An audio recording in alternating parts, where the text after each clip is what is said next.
आज आपण खुसखुशीत शंकरपाळ्या बनवणार आहोत। त्यासाठी एका भांड्यामध्ये आपण 1 वाटी साखर घेऊ। सेम त्याच वाटीने आपण 1 वाटी दूध मिक्स करू। गॅसची फ्लेम मीडियम वर ठेवूया आणि साखर आणि दूध हे व्यवस्थित एकजीव करूया। एका परातीमध्ये आपण दूध आणि साखरेचं मिश्रण काढून घेऊया। आता यामध्ये सेम त्याच वाटीने, ज्या वाटीने आपण साखर घेतलेली आहे त्याच वाटीने आपण दूध घेतलेलं आहे आणि त्याच वाटीने मोजून आपण देशी गाईचं तूप गरम करून घेतलेलं आहे।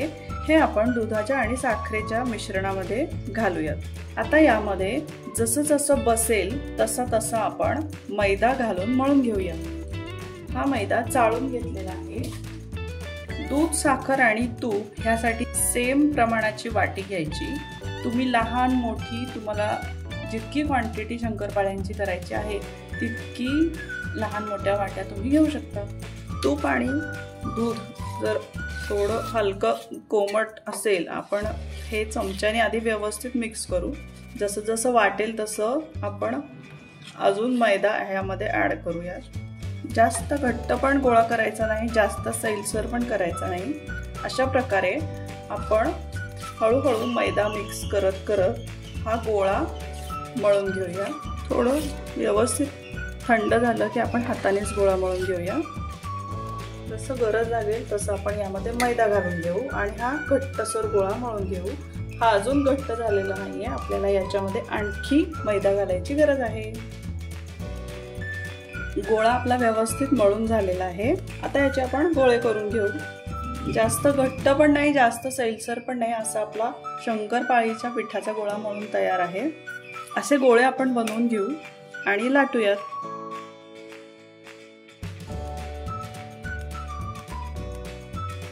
आपल्या आवडीप्रमाणे आपण कमी जास्त जाडी करायची।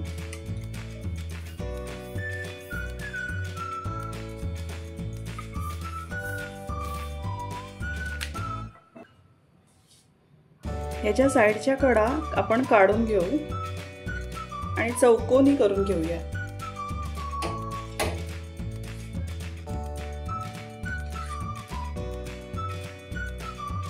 जसे पाहिजे तसे लहान मोठे आपण शंकरपाळ्या कट करून घेऊया।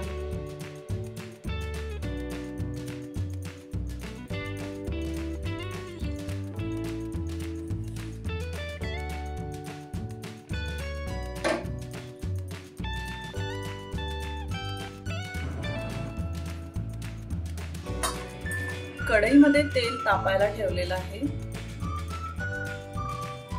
गॅसची फ्लेम मीडियम वरच ठेवूया।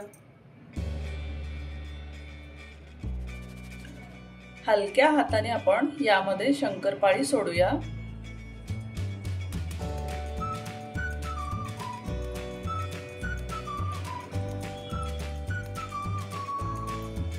मंद आचेवर आपण शंकरपाळ्या तळून घेऊया।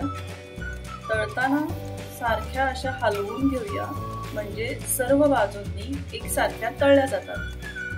शंकरपाळी टाकल्याच्या नंतर 1 मिनिटांनी आपण थोड्या व्यवस्थित त्या सेट झाल्या की आपण अशा प्रकारे हलक्या हाताने सतत त्याला आलटी-पलटी करून घेऊ, म्हणजे चारही बाजूंनी व्यवस्थित भाजल्या जातील। त्याला आपण प्लेटमध्ये काढून घेऊया। जास्त पण डार्क ब्राऊन होऊन द्यायच्या नाही। आता आपण आणखी टाकून घेऊया।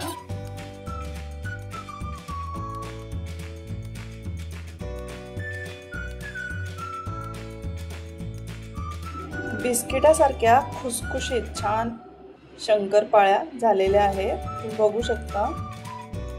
गोड शंकरपाळी दिवाळीसाठी तयार आहे।